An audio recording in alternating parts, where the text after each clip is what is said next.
Alors cette démarche d'IBAC a commencé donc Grenelle c'est 2009, il y a des circulaires qui vont être sorties et elle a conduit dans le département une mobilisation sans précédent pour déployer les démarches. C'est-à-dire que l'agence de l'eau notamment a financé un certain nombre d'études visant à délimiter les aires d'alimentation et engager les démarches. La Chambre d'agriculture s'est mobilisée par l'intermédiaire de l'animation agricole, la DDT aussi, enfin le préfet aussi. Et donc ça a donné lieu donc une mobilisation sans précédent, une prise de conscience renforcée de tous les acteurs, puisque grosso modo avant 2009, on était toujours dans des solutions de type curatif. Grosso modo, on se disait bon, quand ça va mal, on traite. Et à partir de 2009, on peut dire qu'il y a une prise de conscience renforcée de tous les acteurs, y compris le monde agricole. Ça se voit, oui.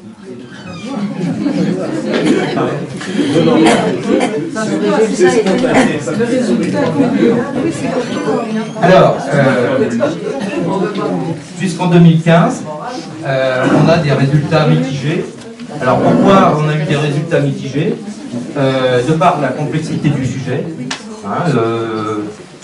Toutes les nappes souterraines n'ont pas le même contexte hydrogéologique. Les modalités de transfert de molécules sont différentes. Parfois, le transfert des molécules est extrêmement long, ce qui fait que quand on met en œuvre un programme d'action, on ne voit pas les résultats parfois 10 ans ou 20 ans. Clair. Deuxième point, c'est un point extrêmement important, c'est la faiblesse de la gouvernance, c'est-à-dire que ces démarches étaient censées être pilotées par les collectivités. Et il y a un problème, effectivement. Alors quand je dis compétence, ce n'est pas la compétence des élus. C'est un problème de compétence, c'est qui a la compétence en matière de distribution d'eau. Bon, on sait c'est la commune, le syndicat, etc. Mais en matière de démarche AAC, ça n'a pas été vraiment défini. Donc on a une faiblesse de pilotage des démarches. Je rappelle que ce n'est pas la DDT, c'est pas l'État qui pilote les démarches. Et enfin, une insuffisante concertation entre les acteurs locaux. On a pu constater dans le cadre de certaines démarches, une représentativité des agriculteurs soit insuffisante et parfois une absence de dialogue entre les différentes parties. Et enfin, donc des outils financiers parfois inadaptés. On parle souvent des aides de la politique agricole commune.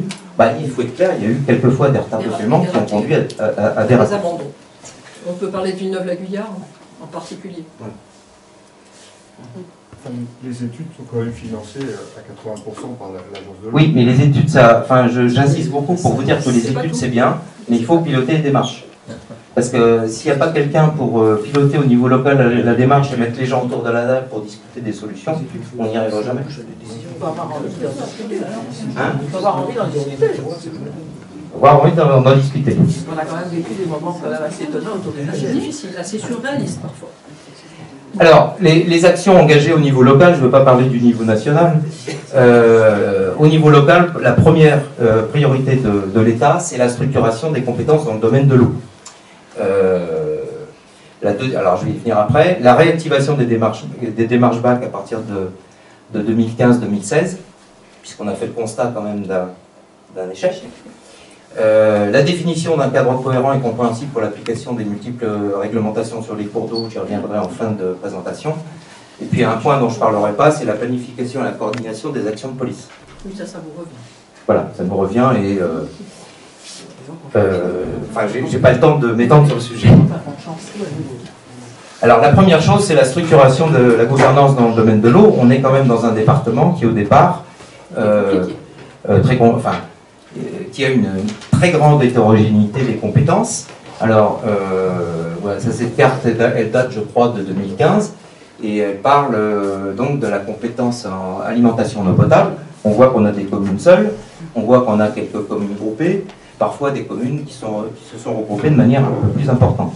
Donc l'objectif de l'État aujourd'hui, c'est d'aider, c'est d'une part donc deux thèmes, la gestion des milieux aquatiques et la prévention des inondations, ce qu'on a appelé la GEMAPI, donc la structuration dans ce domaine. Et le deuxième point, c'est la structuration des collectivités dans le domaine de l'eau potable et de l'assainissement. L'idée, c'est que demain, les collectivités, les intercommunalités, ou les syndicats regroupant des intercommunalités, disposent de maîtrise d'ouvrage ayant des compétences techniques et des capacités budgétaires suffisantes, puisqu'il va falloir mettre des mesures correctives et préventives de long terme. Le deuxième point important, c'est la coordination de ces nouvelles maîtrises d'ouvrage. Et bien évidemment que les syndicats qui s'occuperont de la gestion des milieux aquatiques devront discuter avec les syndicats ou les intercommunalités qui s'occuperont des compétences dans le domaine de l'eau potable et de l'assainissement. Si je peux me permettre, on va se souhaiter bonne chance. Et enfin, la mise en place des outils de planification. J'ai parlé des sages tout à l'heure. Il est extrêmement important que derrière la structuration des collectivités, on puisse mettre en place les sages, mais aussi les démarches. Donc sur la gestion des milieux aquatiques et prévision des inondations, les syndicats sont quasiment tous constitués à des échelles de bassins cohérents.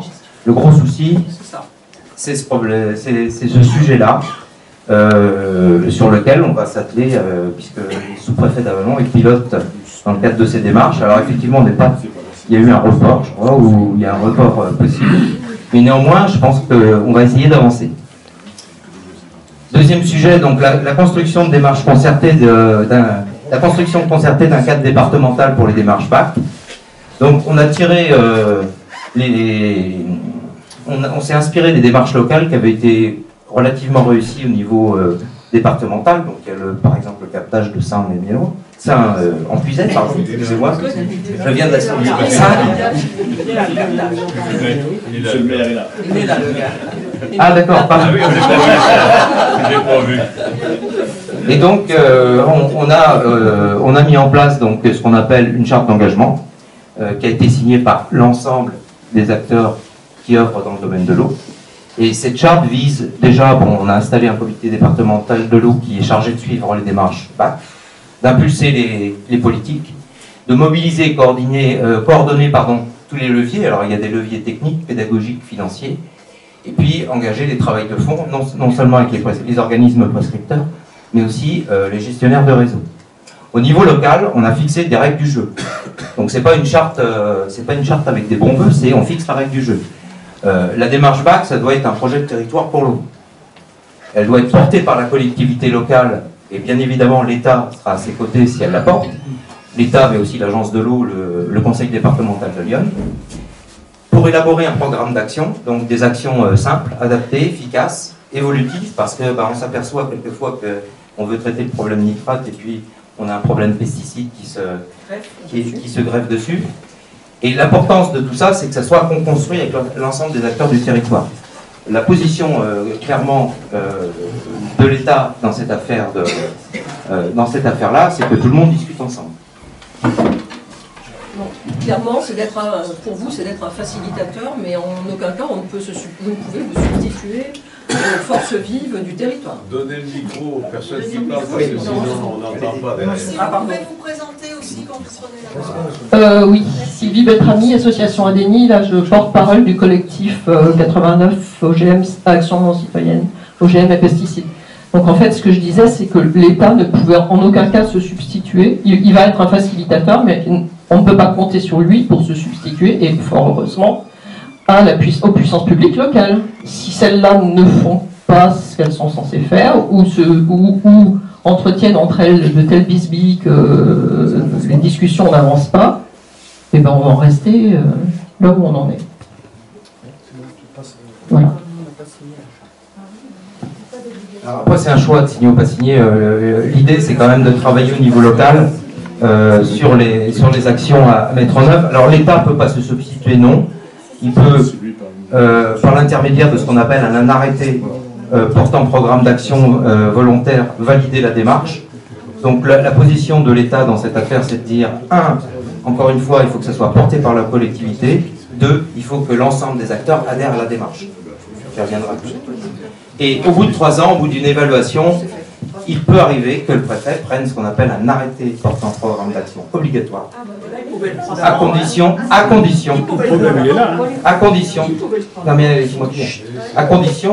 que le bilan soit négatif. Donc, autrement dit, pour prouver qu'un bilan est négatif, sur les différents bacs qu'on a eus, les bilans mitigés, oui. dans certains domaines plutôt pas très positifs, mais dans d'autres, les choses avaient été menées. Quelques secondes. Je ne voudrais pas avoir l'air d'avoir disculpé complètement le rôle de l'État dans cette histoire. Ce que je voulais dire, c'est que localement, ces discussions-là, elles doivent effectivement se faire avec les partenaires locaux, mais que la responsabilité de l'État, c'est celle de l'État qui, d'une main, autorise la mise sur le marché de produits dangereux, et d'autre part, la main de l'État, par la voix de monsieur, là, qui, lui, va mettre en demeure les communes de distribuer une eau conforme. Cherchez l'erreur. Donc ça, c'est bien le rôle de l'État, ça par contre. Hein.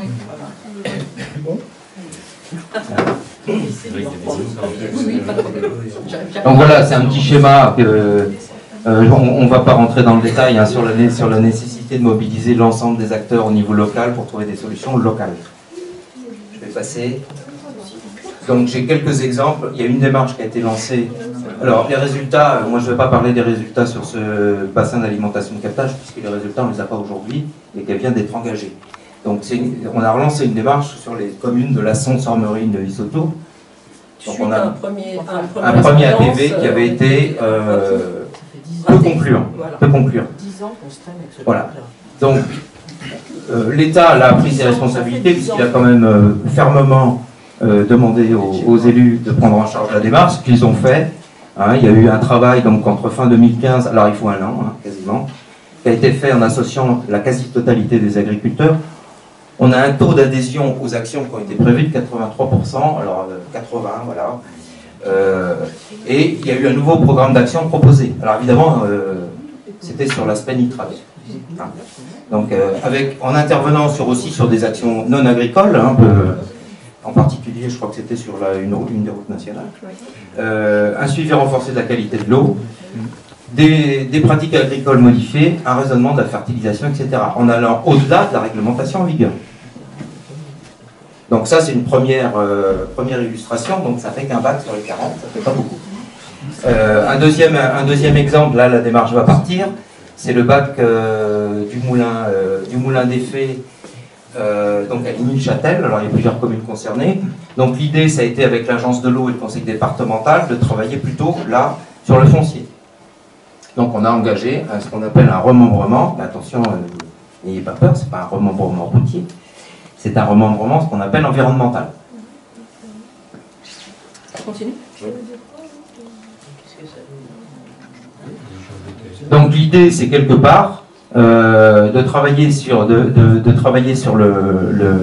avec les zones très vulnérables, etc. C'est de voir comment on peut mobiliser le foncier de manière différente pour résoudre les problèmes de qualité de l'eau. Donc ça doit démarrer cette année. Donc voilà quelques pistes.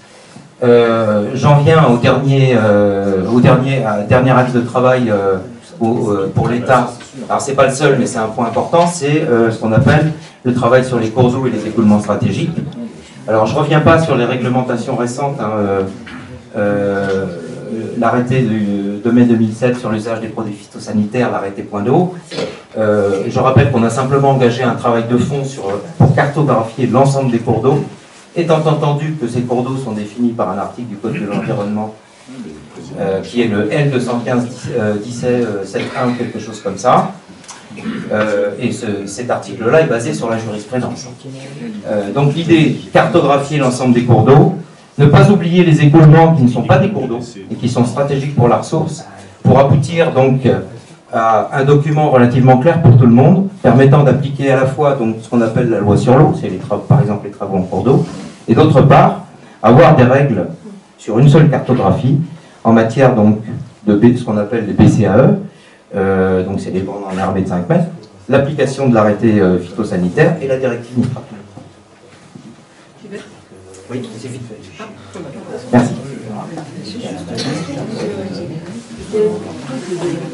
Bonjour, je ne suis pas spécialiste du tout, mais apparemment il y a une loi qui est passée il n'y a pas très longtemps qui remet en question la protection des rivières. Avant on ne pouvait pas se cultiver, justement cette histoire de bande enherbée, qui vient d'être, je n'ai pas tout bien compris sûrement, mais annulée, et maintenant on peut Oui, donc ça veut dire qu'on peut le faire. Donc voilà. Donc est-ce que vous pouvez nous expliquer pourquoi l'État a pris cette décision? Je pense que c'est l'histoire des points d'eau justement. C'est pas la discrétion du préfet, puisque en fait, l'arrêté de 2017 sur l'utilisation des produits sanitaires a défini des règles.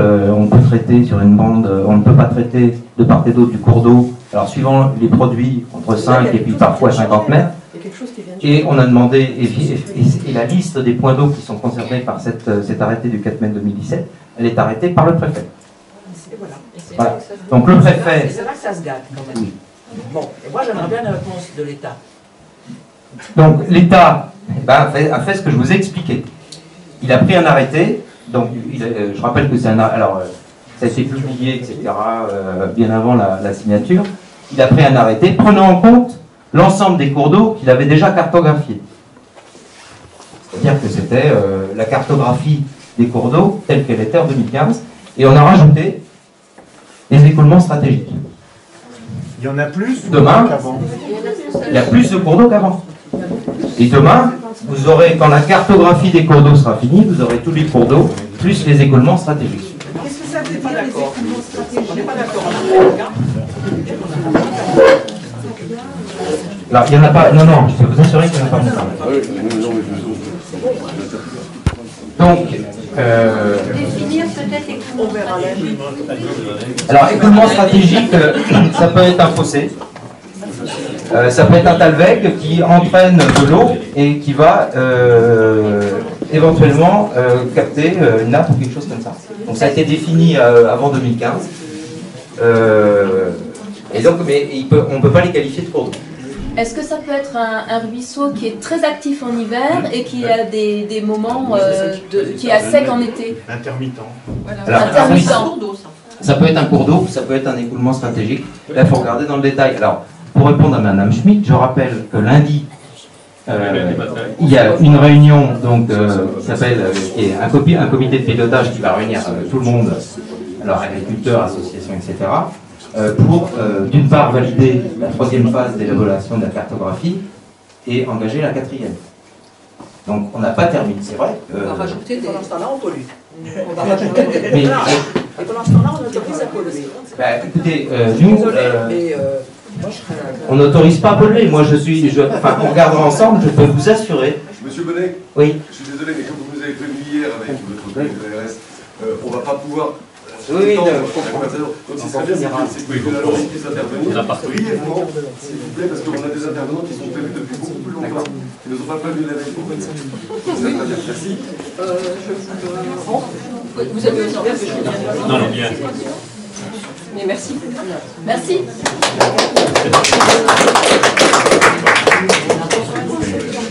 Bonjour à tous, donc je suis Éric Lalaurie, je suis responsable du département santé environnement à l'ARS Bourgogne-Franche-Comté. Donc l'ARS est chargée du contrôle sanitaire de la qualité de l'eau. Dans le cadre de ce contrôle, on met en œuvre donc un programme de prélèvement et d'analyse, à la fois au niveau de la ressource à l'eau, donc du captage, en sortie de station de traitement et au robinet du consommateur. L'objectif de ces prélèvements, c'est de s'assurer que la qualité de l'eau respecte et sans risque pour la santé du consommateur. Donc il y a toute une réglementation qui fixe un certain nombre de limites de qualité, en particulier le Code de la santé publique. Ce contrôle sanitaire, plus précisément sur les pesticides, prévoit un large panel d'analyse de molécules.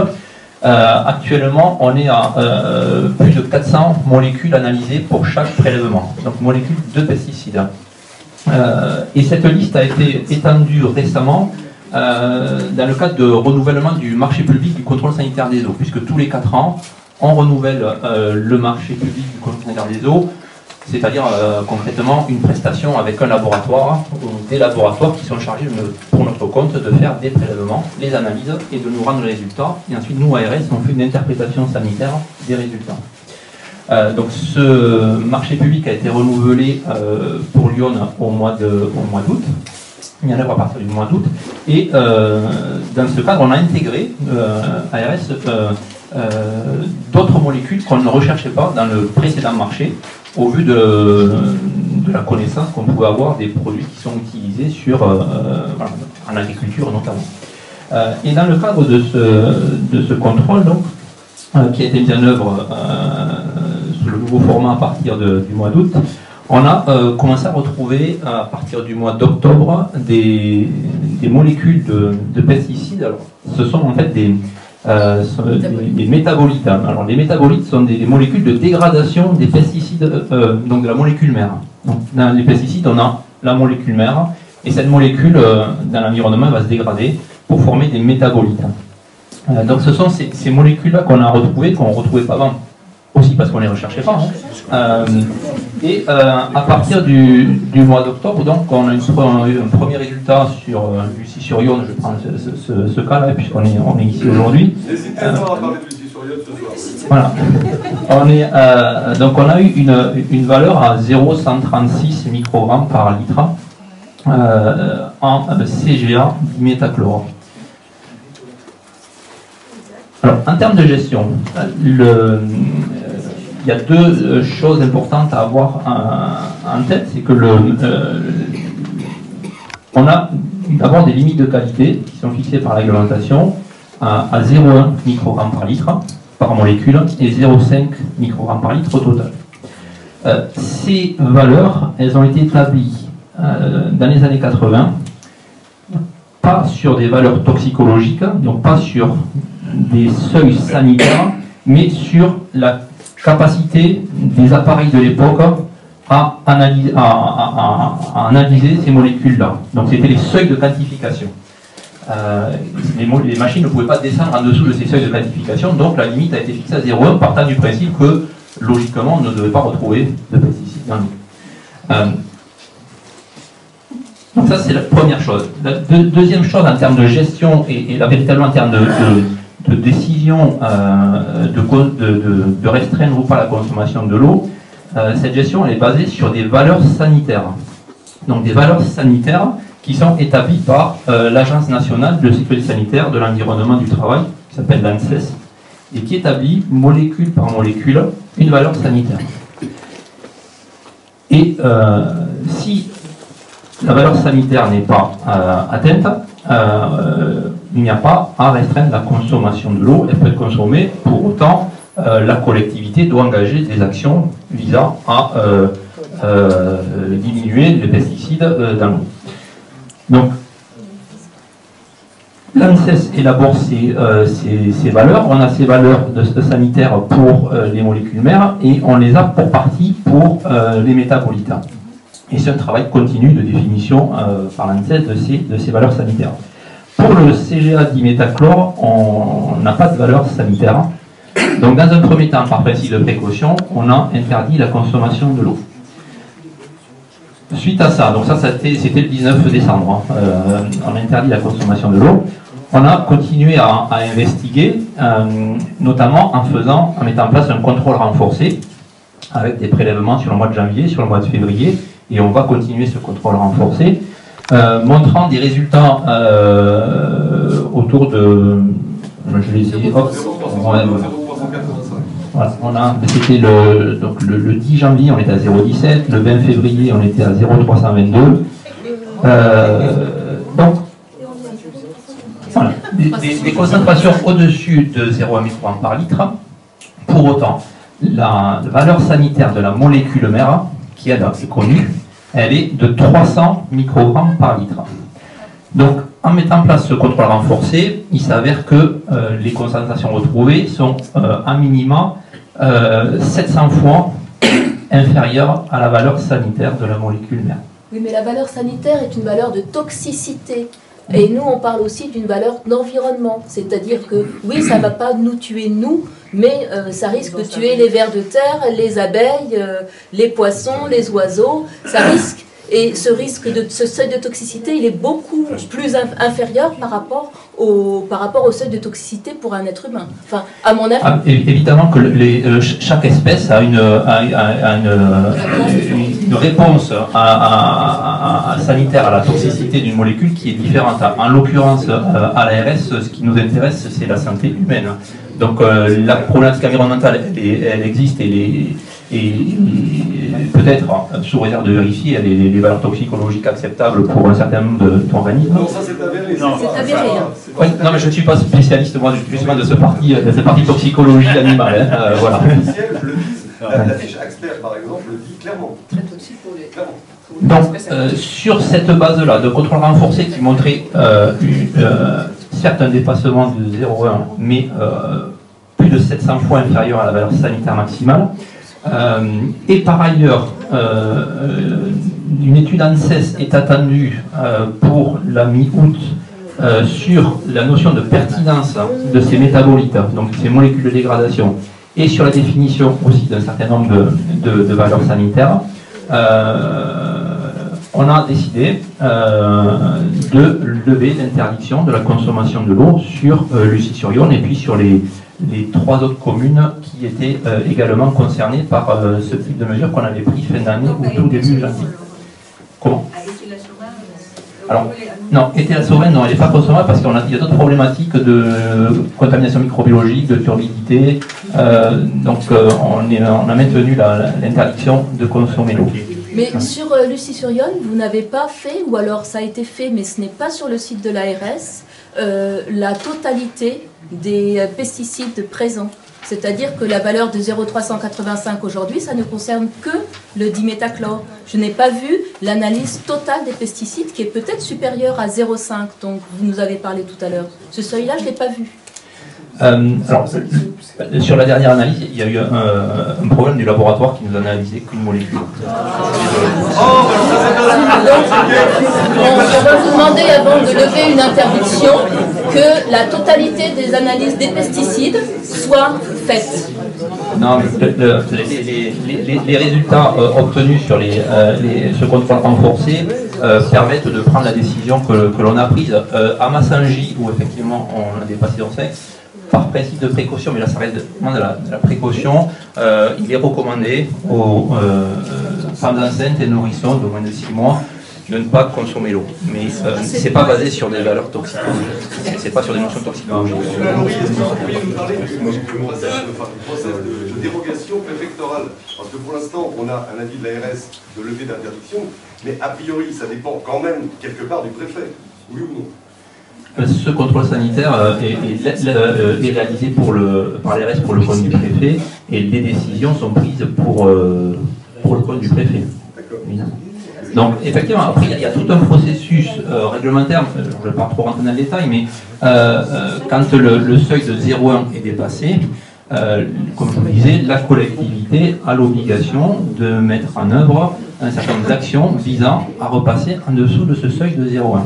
Donc il y a une procédure dérogatoire qui existe, qui permet de laisser un délai à la collectivité pour faire le nécessaire et repasser en dessous. C'est-à-dire que vous ne parlez jamais du process dérogatoire préfectoral. Comme par hasard, vous abritez, encore une fois, c'est pas désagréable, derrière l'ARS, mais en réalité, c'est le préfet. Nous avons emmené une pétition pour ce sujet, notamment de la décision discrétionnaire, du préfet dans ce domaine. Appelons-la. C'est le préfet qui prend un arrêté de dérogation. Oui, mais encore une fois, ça n'est pas indiqué dans votre courrier. Le courrier qui a été signé par Jocelyne Boudreau, directrice de la santé publique, est signé pour le préfet. Pour le préfet, mais encore une fois... Parce qu'on a délégation de signature pour le préfet. Aux citoyens et aux consommateurs, aux administrés en général, qu'il s'agit d'un process de dérogation. Ce processus dérogatoire répond à des normes réglementaires et législatives qui sont très particulières et qui sont très complexes à débrouiller. C'est pour ça qu'on aura vraisemblablement tous besoin un jour ou l'autre d'aller en justice pour ça, parce qu'il y a des contradictions légales dans ce process de dérogation.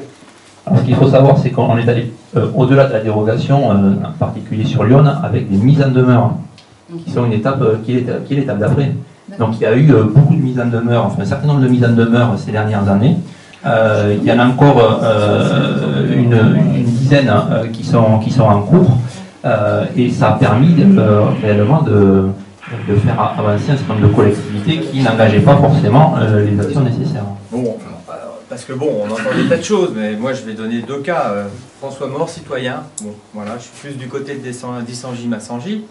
Massangy, c'est simple, on nous a vendu, enfin, il y a eu un problème d'eau, hein, vous le savez très bien. La solution a été de faire les panneaux photovoltaïques en haut pour dire on va faire un projet de photovoltaïque. Tu oublies les deux autres alternatives qui avaient été proposées. Oui, non mais je vais au plus direct, hein, on va dire en gros, donc on fait des panneaux photovoltaïques, comme ça en disant les paysans, on va les indemniser avec l'installation des photovoltaïques, et puis on va régler le problème, parce qu'il n'y aura plus de paysans, il n'y aura plus de nitrate, et basta, là tout est réglé. Voilà, la commune c'est Xavier Courtois, vous pouvez voir l'article qui est là-bas, il n'en parle pas du tout, hein. Il est passé hier matin, il n'en parle pas de ça. Et puis, les photovoltaïques ont été installés il y a 4-5 ans. Oui, bien plus. Et comme par hasard, le problème d'eau réapparaît. Forcément. Donc voilà, je donne. Oui, évidemment, on trouve des solutions. Seulement, d'un autre côté, c'est-à-dire que les paysans ont continué avec les photovoltaïques en étant indemnisés sur les photovoltaïques, à en plus continuer à faire leur agriculture et en faisant des pesticides. Donc, je dis, dans ces cas-là, les mêmes. Donc, ils touchent des deux côtés. Donc, si à un moment donné, on comprend un peu mieux avec votre système. Premier cas. Deuxième cas, je vais vous donner un autre cas. Je ne vais pas rentrer dans le détail. Ça sera compliqué.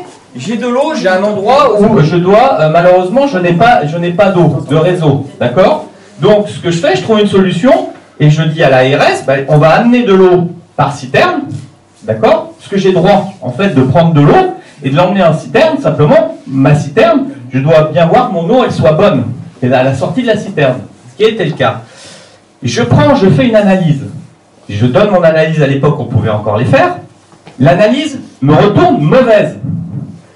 Je fais une ruse, je prends la même eau, à la sortie du robinet d'où je captais l'eau, j'envoie, et ils me disent non, pas de problème, elle est bonne. Alors, on essaie de creuser, non mais c'est pour vous donner sur les analyses, hein. On essaie de creuser, en fait on nous dit, oui mais vous, il y a deux molécules, il y a une molécule qui est mauvaise, ça passe pas. Si c'est la lyonnaise des eaux, il faut qu'il y ait deux molécules de mauvaise pour que ça passe. Voilà, c'est simplement des choses comme ça que je trouve incroyables. Dans le contrôle sanitaire, on n'intègre pas l'autocontrôle qui peut être effectué par les délégataires.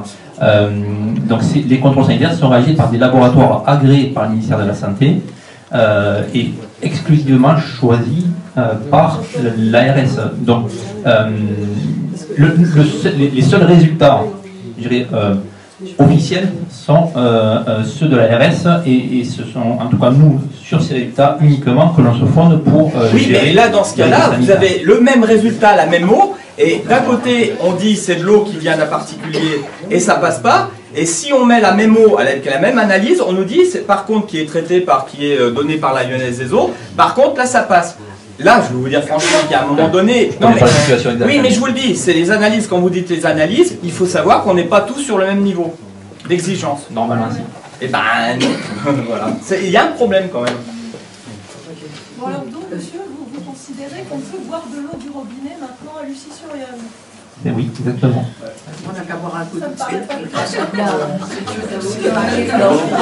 On a bien compris que c'était une qualité, pas une toxicité. C'est ce que monsieur voulait nous dire. Non, mais oui. Où est-ce qu'on peut trouver la liste des pesticides qui vont être comptabilisés dans les 0, enfin maximum 0,5? Alors, vous avez j'ai imprimé les analyses blanches sur moins 100 pages, mais c'est pas pour ce que c'est, il y a des chiffres, des données. Alors, les résultats du contrôle sanitaire sont consultables. Hein. Les résultats du contrôle sanitaire effectués par l'ARS avec l'avis sanitaire de l'ARS sont consultables en mairie, parce qu'ils doivent obligatoirement être affichés. Une fois par an, l'ARS fait une synthèse de la qualité de l'eau jointe à chaque facture de l'abonné. Et puis pour les communes de plus de 3500 habitants, il y a une synthèse un peu plus approfondie qui est réalisée et qui est transmise à l'exploitant, au distributeur d'eau, et qui a l'obligation de le mettre à disposition du public. Donc vous pouvez consulter les résultats mairie. Par ailleurs, il y a le site du ministère de la Santé qui s'appelle eaupotable.santé.gouv.fr. Mais la liste n'est jamais mise à jour correctement. Mais la liste de ces produits, alors que vous nous avez annoncé 0,5 du mardi, n'est jamais mise à jour. Alors, les jours, mais avec 8 jours de retard. Ah, peut-être avec un peu de retard, mais ça c'est au niveau national en fait, on a une base de données nationale. Est-ce que sur votre site, on peut avoir la liste des produits qui sont considérés pesticides? Enfin, Oui, sur le bulletin d'analyse, vous allez normalement avoir le... On n'en a pas de bulletin d'analyse. Non, en mairie. Ah, peut-être en mairie, il faudrait demander. Parce que nous, en tant que citoyens, on n'a pas de bulletin d'analyse. S'il vous plaît. On se répartit la parole. J'ai vu. Bonsoir. Moi je m'appelle Marion, je fais partie du collectif de l'eau de Champignelles où on a depuis 2016 de très gros problèmes avec le méthazachlore et dont ESA méthazachlore, avec des analyses qui montent, qui descendent, qui montent, qui descendent. On nous dit que tout va très bien et puis on nous cache les analyses. Alors pas forcément l'ARS, mais la SOR, la Fédération des eaux. On demande des analyses pendant 3 mois parce qu'on sait qu'il y a des saletés dans l'eau brute. Et puis on finit par nous les donner le jour où elles sont redevenues à peu près normales. Puis on découvre qu'avant, elles n'étaient pas du tout normales. J'ai des chiffres là. Et alors moi, mon truc, c'est que le Code de la santé publique, il dit que le préfet, il y a 3 cas différents, je crois. Il y a le cas où il n'y a pas de limite de qualité. Quand la limite de qualité n'a pas été respectée pendant plus de 30 jours au total au cours des 12 mois précédents, le préfet doit intervenir, prévenir la population. Si ce n'est pas le cas, la population n'a pas à être prévenue, ce qui est formidable, on n'est pas au courant de l'eau qu'on boit. Le problème, c'est que comment on peut savoir qu'il y a eu plus de 30 jours au total durant les 12 mois précédents quand il y a une analyse ou 2 par an? C'est pas possible. Donc comment vous faites? Voilà. Quand on a une première analyse qui montre le dépassement d'un pesticide au-delà de 0,1, systématiquement, on fait un recontrôle dans les 30 jours qui suivent. Et c'est pour ça qu'on est capable de dire 30 jours. Alors, si c'est pas 30, c'est 35 jours, mais on fait systématiquement un recontrôle, et c'est ça qui permet ensuite de déclencher la suite si, en termes de procédure telle que c'est prévu par le Code de la santé publique. Il y a systématiquement un recontrôle, permettant d'évaluer cette notion de durée de 30 jours. Dans une analyse faite par l'ARS au départ ou faite par quelqu'un d'autre? Non, dans une analyse faite par l'ARS. Ah voilà, vous les faites tous les combien vos analyses? Alors, c'est sûr que suivant la taille de la population, c'est extrêmement variable. Voilà. Des grosses collectivités. Non, mais c'est le Code de la santé publique qui le dit. C'est pas nous, RS qui choisissons.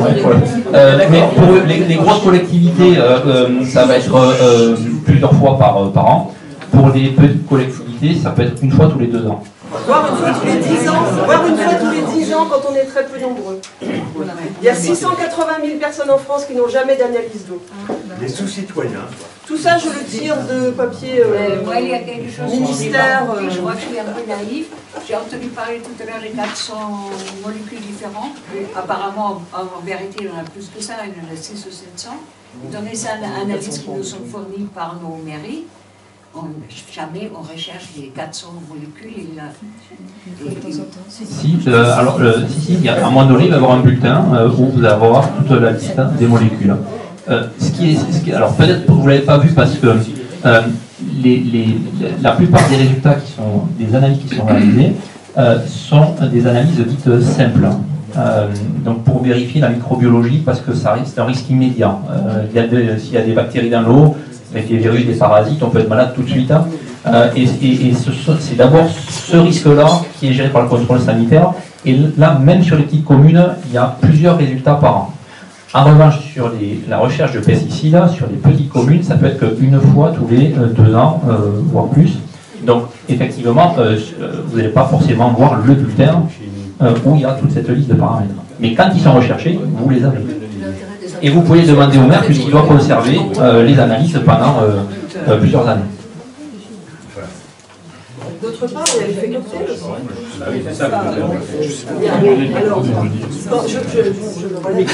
Quand on nous dit, nous, on a vraiment des gros problèmes. Je vous donnerai les chiffres tout à l'heure, c'est très intéressant.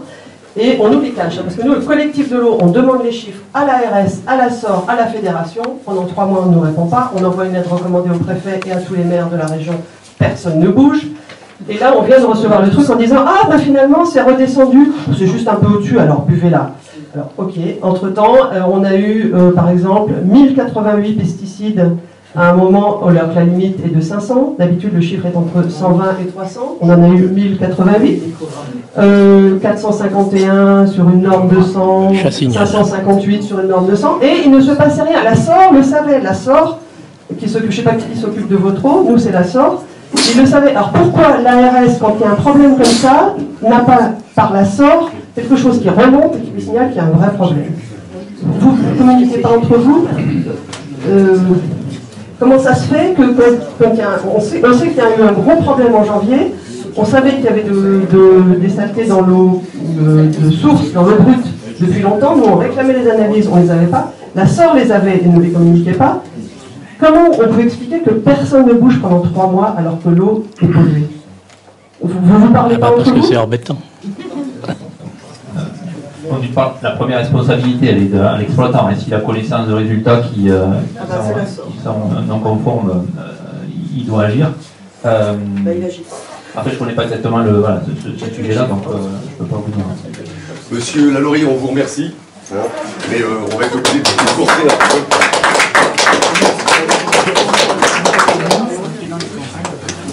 Il est courageux. J'aimerais que on accueille. Il marche pas, mais c'est pas grave, donc je vais m'en passer. Non, mais j'ai coupé en fait. Allô, allô. Bon, peu importe. On a demandé à Philippe Collin de venir ce soir très particulièrement pour une intervention en tant qu'ancien porte-parole national de la Confédération paysanne et de paysans en plus. J'aime beaucoup le nom paysan, je trouve que c'est un très très joli nom. On est tous des paysans de là parce qu'on habite le pays. Alors Philippe, c'est à toi. Oui, donc merci de m'avoir invité. Alors mon propos n'est pas d'essayer d'aller plus loin dans les analyses, sachant quand même qu'il faudrait quand même préciser qu'en matière de toxicologie, les connaissances ont beaucoup évolué. Et notamment, toute la toxicologie qu'on utilise encore actuellement est basée sur ce qu'on connaissait au XIXe siècle. Et que finalement, l'idée selon laquelle le poison c'est la dose a fini par s'imposer, alors qu'en fait, il y a quand même des découvertes récentes qui attestent que le poison, c'est pas nécessairement la dose.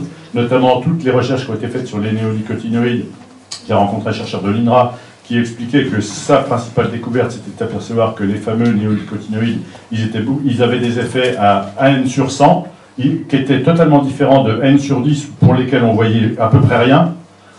Et par contre, à la dose N, effectivement, là, les abeilles sont toutes mortes. Là, il y a des choses qui sont relativement identifiables. Donc je pense qu'il faut, derrière l'interprétation des normes et tous les débats qui viennent d'avoir lieu, qui sont pertinents, qui sont légitimes quand, effectivement, on boit de l'eau et qu'on se dit est-ce qu'on est en train de s'empoisonner à petite dose. Alors vous dites qu'il n'y a pas de problème de toxicologie, il n'y a qu'un problème de non-respect de la réglementation.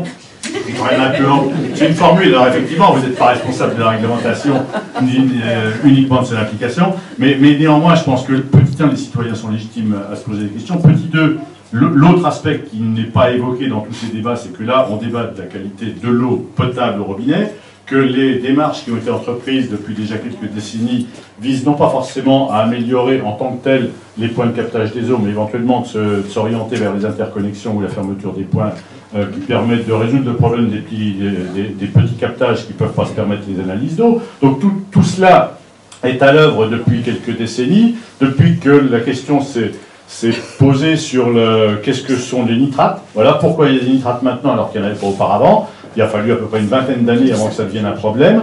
Alors moi j'ai rencontré encore le nouveau préfet, ça doit être le 10e ou 15e que j'use tout au long de ma carrière professionnelle, qui fixe tous les uns après les autres la question de la qualité de l'eau potable dans le département de l'Yonne, que la priorité des priorités.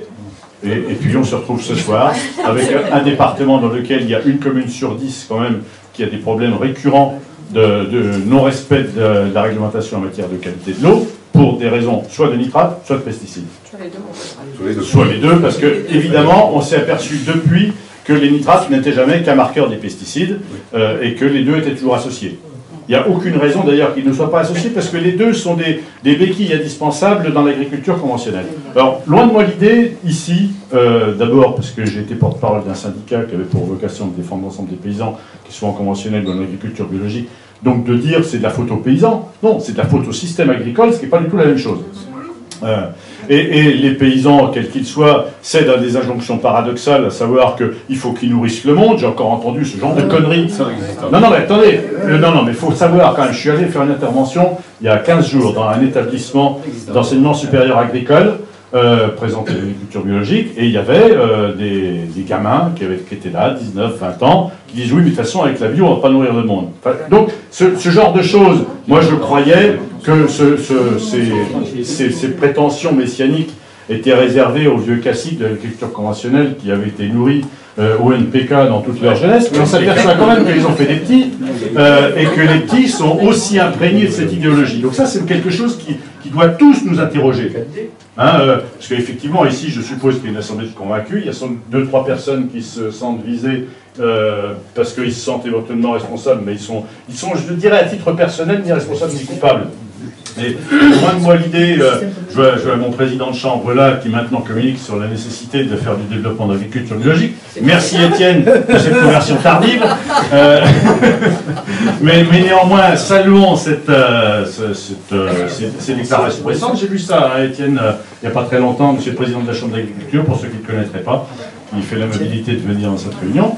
Donc il y a des choses qui sont en train de changer, mais qui visiblement n'ont pas changé partout. Quand j'ai ce retour, il y a 15 jours, dans une école qui forme les futurs ingénieurs agronomes, moi là je suis inquiet sur les messages qui sont encore dispensés par une partie des lobbies agricoles, des lobbies de l'agrobusiness qui continuent de mettre dans la tête des gamins comme ils l'ont mis dans la tête de leurs aînés, qu'on avait pour vocation, non pas seulement à nourrir la France, mais que la France allait nourrir l'Europe, que la France allait nourrir les Africains, que la France allait nourrir les Asiatiques, et puis qui d'autre encore? L'univers. Voilà, l'univers. Donc, ce genre de conneries, parce qu'il n'y a pas d'autre mot, continue d'exister encore dans la tête d'un certain nombre d'acteurs, et évidemment aussi d'un certain nombre de représentants professionnels. Et là, Étienne, tu emportes ta part de responsabilité aussi, qui continuent de défendre ce qui a été évoqué là, par exemple, la remise en cause du plan Ecophyto 2, dont pour ceux qui n'ont pas suivi le premier épisode de cette longue série télé, en 2008, si ma mémoire est bonne, ou 2007, au moment de la conclusion du Grenelle, mais je pense que le final sur les phytos, oui, 2008-2018, c'est vrai, je m'en souviens maintenant. Donc à l'époque, quand le truc s'est soldé, l'UIPP est ressorti, l'UIPP, l'Union des industries, des producteurs de poisons. Non, des produits de la protection des plantes. Vous avez observé quand même que George Orwell était quand même un visionnaire, puisque la novlangue s'est mise partout, et que donc l'UIPP, quand elle a réussi à faire ajouter dans les objectifs de la réduction des pesticides de 50% en 2018, les deux petits mots, si possible, est ressorti en disant, de toute façon, on a gagné l'essentiel. Effectivement, non seulement les pesticides n'ont pas été réduits de moitié entre 2008 et 2018, nous y sommes, mais ils ont augmenté. Et ils ont augmenté dans les indices de fréquence de traitement, et c'est quelque chose de tout à fait paradoxal. Parce que le lobby de l'agrobusiness finit par mettre dans la tête des paysans qu'ils s'enrichissent en dépensant de l'argent. Ça, c'est quand même une prouesse. C'est quand même une prouesse. Moi, j'ai été longtemps, j'ai passé en gros la moitié de ma vie en agriculture conventionnelle et l'autre moitié en bio. Donc, loin de moi l'idée de dire que c'est les individus qui sont responsables. Mais la pression, la jonction paradoxale de tous ceux qui ont autorité morale, économique, politique, sur faut nourrir le monde, mais de toute façon il faut des produits sains, donc on continue de dire que l'agriculture biologique fait des produits qui sont vachement riches en mycotoxines, donc c'est vachement dangereux les mycotoxines pour la santé, donc il ne faut surtout pas faire de l'agriculture biologique. Rassurez-vous, je ne l'ai pas inventé, ça m'a été retourné dans la même prestation que j'ai faite auprès des étudiants il y a 15 jours, que les produits bio étaient aussi riches de mycotoxines. Donc c'est ce genre de bêtises qui continue d'être colportées aujourd'hui dans une partie du lobby de l'agrobusiness, dans lequel une partie des responsables des organisations, je dirais économiques, agricoles principalement, parce que les chambres d'agriculture, globalement, font leur boulot en expliquant aux paysans que, ma foi, quand ils dépensent de l'argent pour acheter des pesticides, ils ne s'enrichissent pas, nécessairement, que peut-être qu'il y a des alternatives. Moi, j'ai été, avant, quand j'étais en conventionnel, dans les groupes techniques, où l'objectif qu'on se fixait, c'était de réduire les dépenses, y compris des pesticides. Mais les pressions des organismes économiques, c'est-à-dire des coopératives, des négociants, qui vivent, à la différence, oui, j'ai oublié de mentionner que j'étais aussi vice-président de la coopérative qui s'appelle la COSEBI, donc les coopératives et les négociants vivent des marges qu'ils font sur la vente des engrais et des phytos pour assurer la commercialisation de leurs grains et pour détruire tout le tissu économique rural en concentrant les fermes, en liquidant les paysans, en faisant fermer à peu près tout ce qui vit dans nos territoires. Donc c'est une situation que je trouve extrêmement dommageable parce qu'il n'y a pas d'évolution. Il n'y a pas d'évolution. C'est assez dramatique de faire ce constat. Enfin, les représentants de l'État nous ont fait l'amabilité de venir essayer de présenter leur mission.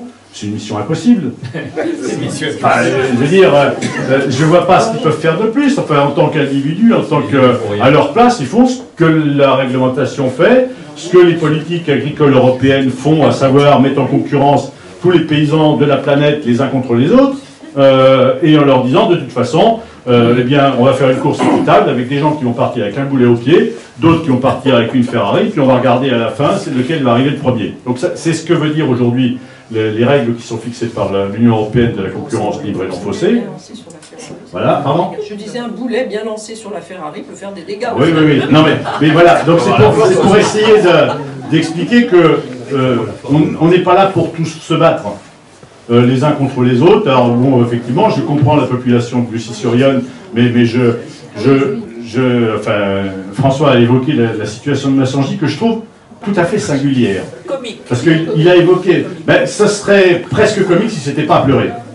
Parce que là, il y a quand même des choses qui là sont vraiment révoltantes. C'est-à-dire que François l'a évoqué à mot couvert, quand donc après des constats de pollution répétée de la source de Massangy, qui est la commune juste à côté de chez moi. Donc on s'est aperçu que c'était quand même un vrai problème, quoi. Donc la Chambre d'agriculture, je crois, diligente une étude pour essayer de trouver une solution. Et ressort 3 propositions. La première, c'était d'engager toutes les fermes du plateau autour du périmètre de captage en agriculture biologique. Oh, horreur. La seconde était de développer l'élevage, et notamment de moutons, parce que c'est des terres qui historiquement portaient des moutons, et que c'est un moyen de limiter les apports en azote, parce que de toute façon, le mouton, lui, il ne pas les herbes grasses. Et la troisième solution, c'était de mettre des panneaux photovoltaïques. Que croyez-vous qu'il arriva? Alors, ce serait l'un des sujets, mais qui aussi, normalement, devrait... je pense que la Chambre d'agriculture devrait avoir un avis là-dessus un peu plus circonstancié. On n'est pas strictement dans la question des pesticides, mais on est sur la question de la privatisation de ce que sont les services publics, notamment derrière cette histoire des photovoltaïques ou des éoliennes, et ainsi de suite, sur la privatisation de tout ce qui est approvisionnement des biens nécessaires aux populations. On a évoqué le fait qu'aujourd'hui, beaucoup de petites communes n'avaient pas les moyens de fournir une eau de qualité parce qu'ils n'avaient même pas les moyens d'analyser, et que donc la question d'un grand service public de l'eau et d'une eau de qualité pour tous, c'est pour moi un enjeu essentiel. Mais ça veut dire que, alors je vais faire un discours un peu politique, mais bon, comme je suis dans une circonscription où j'étais un peu connu aussi, pour une fois n'est pas coutume, on va s'y laisser aller. Et donc, on ne peut pas continuer d'aller dans une situation dans laquelle on continue de dire que la seule chose qui compte, c'est que les gens soient en compétition les uns contre les autres. Parce que si longtemps qu'on ne sera pas dans une démarche de coopération, eh bien, on continuera d'aller dans une guerre de tous contre tous, les paysans contre les non-paysans, les paysans bio contre les paysans pas bio, et ainsi de suite. Je pense qu'il y a des gens qui ont intérêt à ce genre de choses. Donc essayons d'inverser la vapeur, essayons de réfléchir un petit peu sur d'autres modes de production. Alors, on parle un peu d'agriculture, on pourra y revenir éventuellement dans le débat, si débat il y a. Mais la production de l'énergie, parce que j'ai pas fini mon petit propos sur la production d'électricité, c'est qu'aujourd'hui, ce genre de privatisation de la production électrique est un scandale. C'est un scandale parce qu'il y a des rentes de situation monstrueuses qui sont allouées à des gens qui ont eu comme seul mérite d'être propriétaires fonciers à un instant ou à un autre. Et que, pour des raisons X ou Y, ils ont des rentes de situation à vie qui leur permet ensuite de pouvoir se permettre tout et n'importe quoi, enfin n'importe quoi, c'est un jugement négatif, mais tout, ça c'est sûr, donc d'aller agrandir, acheter, et ainsi de suite, et que l'autre à côté, oh ben il n'y a pas eu de chance, il n'y a pas eu de panneau. Alors vous savez aussi quand même que pour les éoliennes, on a des phénomènes qui sont assez semblables, c'est-à-dire qu'au gré des luttes d'influence politique, les compagnies privées, qui donc vont vendre du courant à EDF, se voient en relation directe avec les élus locaux, parce que je trouve on accorde beaucoup trop de devoirs aux élus locaux. Les élus locaux, ils sont eux aussi soumis à des injonctions paradoxales auxquelles ils ne devraient pas être soumis. Et du coup, allez, on va déplacer le champ d'éoliennes par là, parce que finalement, le maire, il a des terrains dans ce coin-là, je connais bien ce sujet-là en particulier, et que du coup, on va mettre le panneau là. Mais aujourd'hui, une éolienne, ça rapporte 2005, 3000, 3005 par an, pour 500 mètres carrés, hein, c'est à peu près la grandeur de la cour, ou guère plus, de spoliation du terrain, alors que le citoyen lambda qui fait sa journée ou qui n'a même pas de journée à faire parce qu'il est au chômage, il va payer son électricité plein pot pour avoir en plus la vision de l'éolienne sans avoir aucune recette. Donc on pourrait imaginer des systèmes, je parle de la production d'énergie parce que ça va un peu avec les questions de pollution. Hein, parce qu'aujourd'hui, comme dans le domaine agricole, on a dit qu'il fallait produire plus, eh bien dans le domaine de l'énergie, c'est pareil. On dit qu'il faut produire plus d'électricité sans se poser la question de son usage. Donc, réfléchissons à toutes ces questions-là et on s'apercevra que si l'objectif n'est pas de produire toujours plus, mais d'essayer d'avoir une vie bonne tous les uns avec les autres, eh bien, il faudra essayer de produire autrement, de produire moins, très probablement. Et de toute façon, on va tous manger, il n'y a pas de souci. Voilà. Donc, excusez-moi de cette présentation. Non, merci. Je propose justement que sur ce genre de sujets qui sont effectivement voisins et complémentaires, on puisse organiser d'autres réunions. Mais Philippe est intarissable et c'est un excellent orateur. Il a toutes les qualités pour devenir président de la République. Je ne serais pas pire, honnêtement. Il y a Jean-Paul et Sylvie qui ont préparé un résumé de leur diaporama qui est beaucoup plus long d'habitude, donc c'est un bon extrait qu'on va suivre.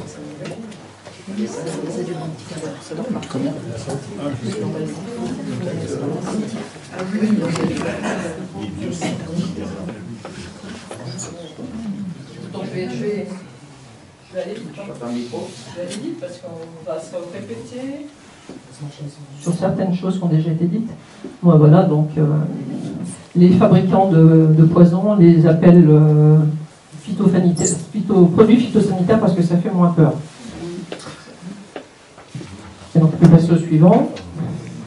Donc après, pour comprendre cette industrie ô combien rentable, il faut savoir que ce sont quelques grands groupes qui tiennent ça au niveau mondial. C'est 6 sociétés en gros. Ça va bientôt faire plus de 5 parce que Monsanto va épouser Bayer, qui est au-dessus, voilà. Donc vous voyez que c'est déjà des regroupements et des concentrations successives au fil du temps. Alors, ce sont des bienfaiteurs de l'humanité, hein, si on les écoute, hein, c'est-à-dire qu'ils sont là pour lutter contre la faim dans le monde. À ces groupes-là, il faut rajouter un groupe chinois qui s'appelle Shamshina, qui a acquis récemment les groupes Syngenta. À Syngenta, il y a BASF 62% du marché français.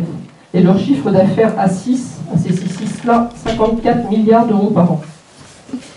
À part ça, du coup, grâce à eux, merci, les pesticides, il y en a partout, dans notre alimentation, dans les ressources en eau potable, hein, vous êtes bien placés pour le savoir, dans les lacs, les rivières, les 80, comme vous voyez, hein.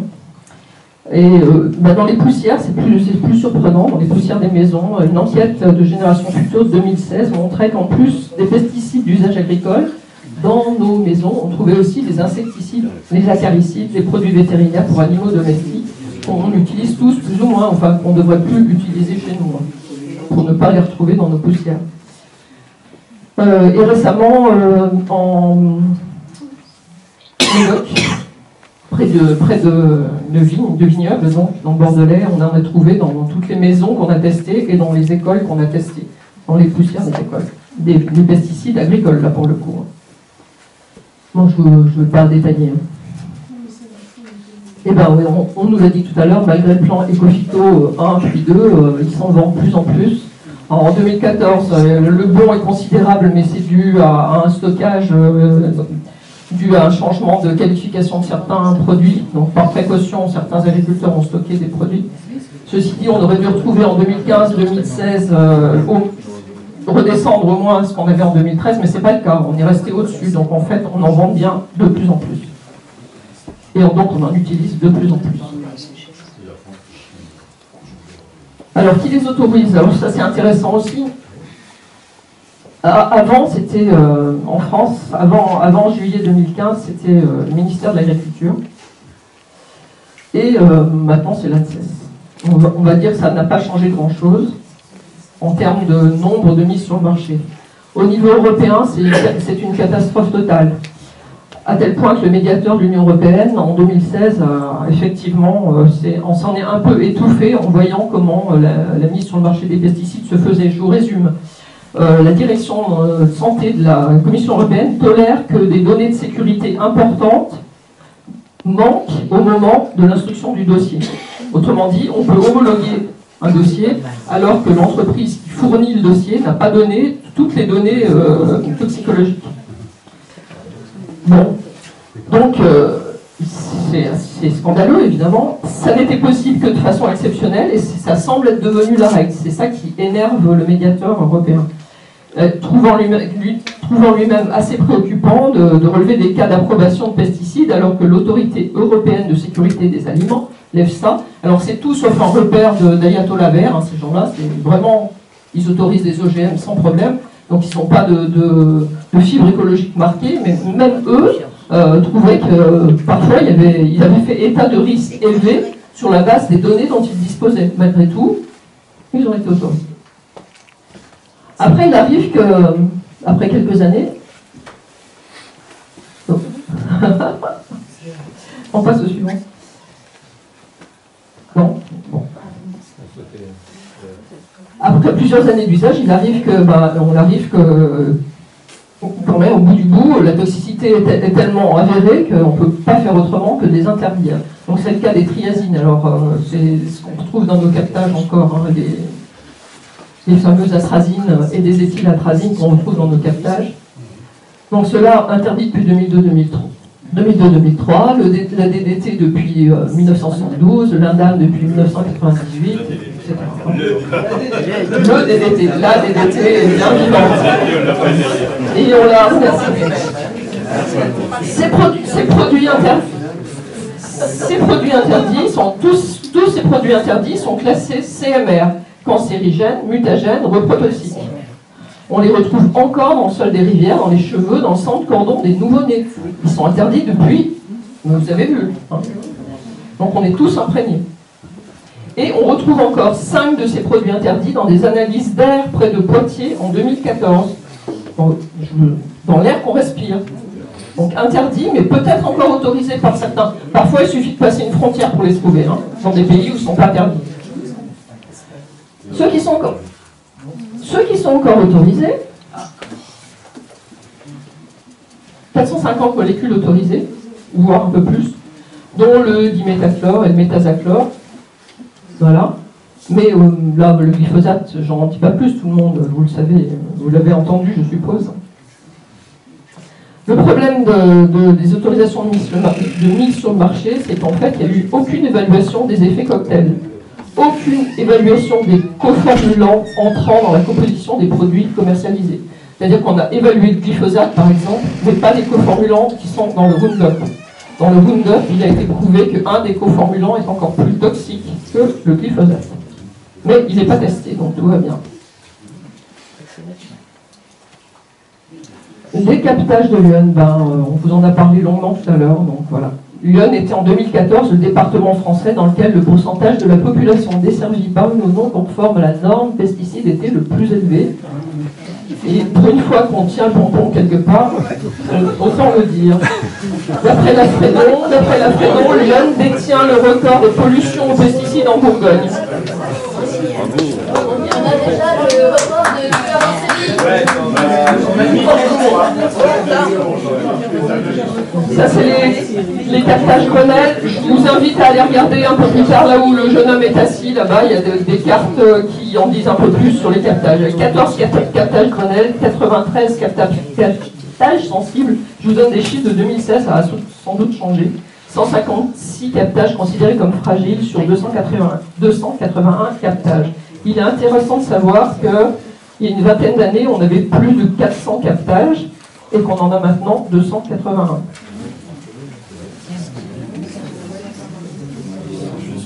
Alors, top 5 des pesticides les plus utilisés dans l'UE. Alors, 1004 tonnes vendues dans l'Yonne chaque année, ce qui ne veut pas dire qu'on n'en utilise pas plus, parce qu'il se peut qu'on en utilise plus encore. Hein. Beaucoup sont achetés dans l'Aube et sont comptabilisés comme vendus dans l'Aube.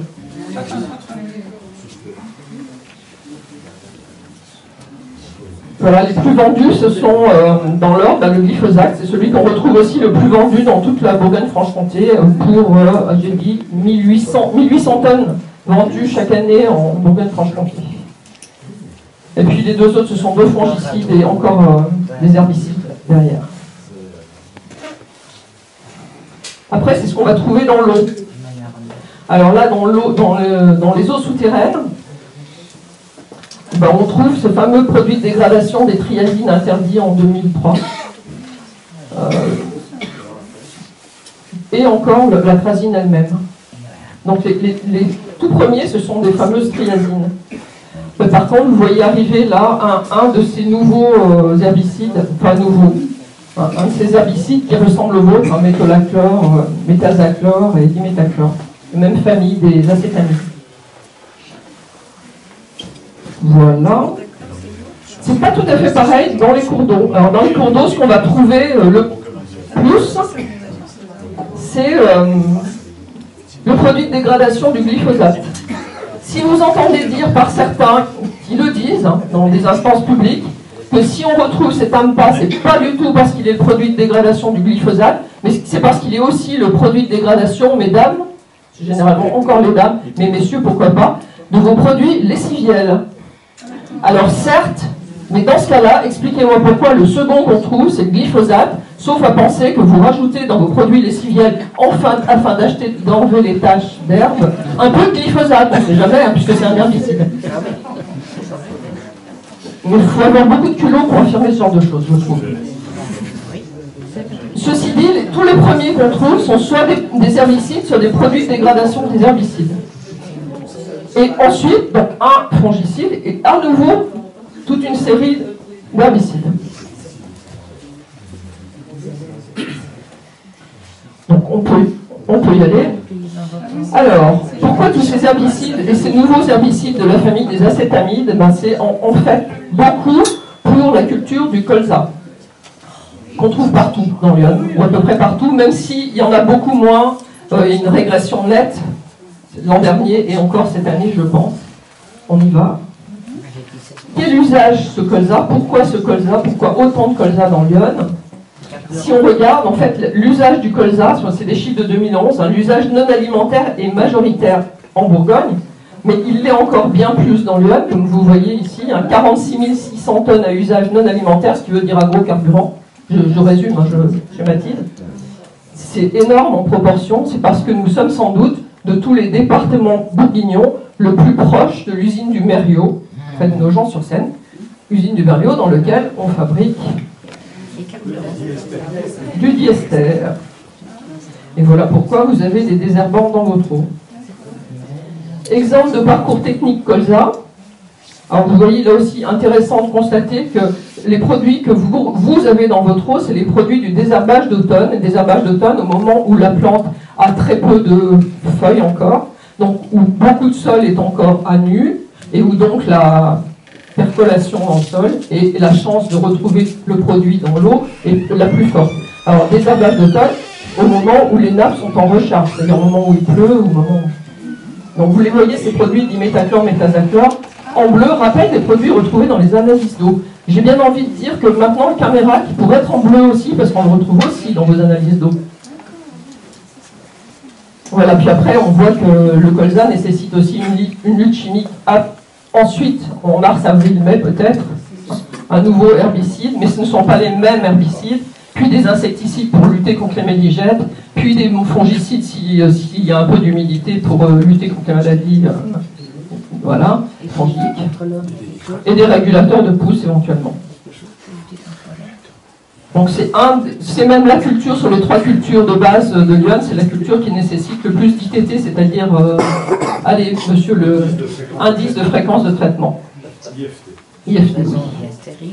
Alors, on va en prendre 2, puisque métazachlore, c'était les champignelles, l'OM, Tanner, et puis un peu chez vous aussi à Agnières, et puis aussi à Été-la-Sauvin. Noyères-sur-Serein. Et oui, de toute façon, je pourrais faire le tour de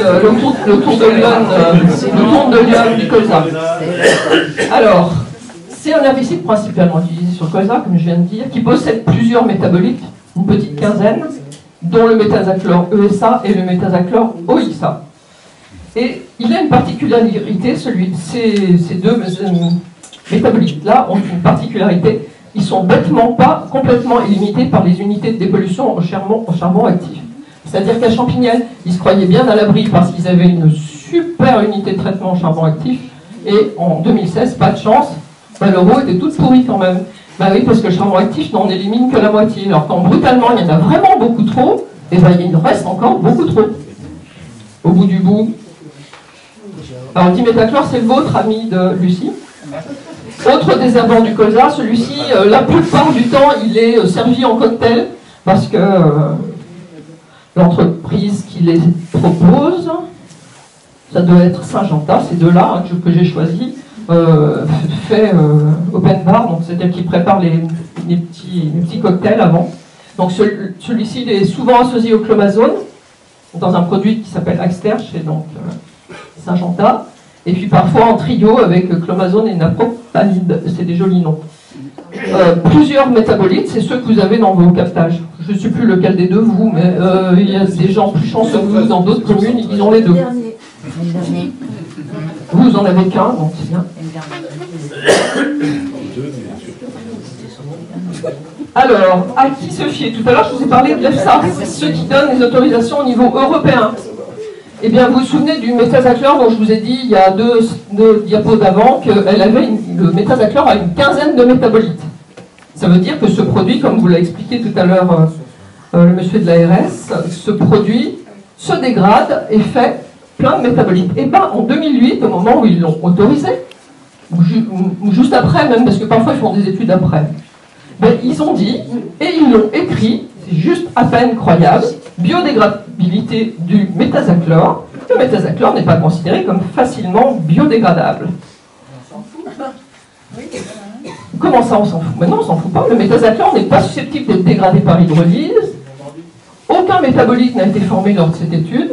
Et pourtant, voilà un produit qui, dans le sol, a une demi-vie de 6,3 jours. Si ce n'est pas quelque chose qui se dégrade rapidement, il va falloir m'expliquer ce que c'est que quelque chose qui se dégrade rapidement.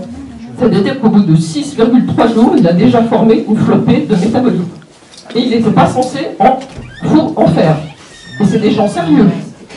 C'est-à-dire c'est sur leurs études que se basent les autorisations des produits. Donc on va dire qu'on ne va pas se fier à l'EFSA. Non, il devait partir, je pense. Faire autrement. Alors c'est ce qu'expliquait Philippe tout à l'heure.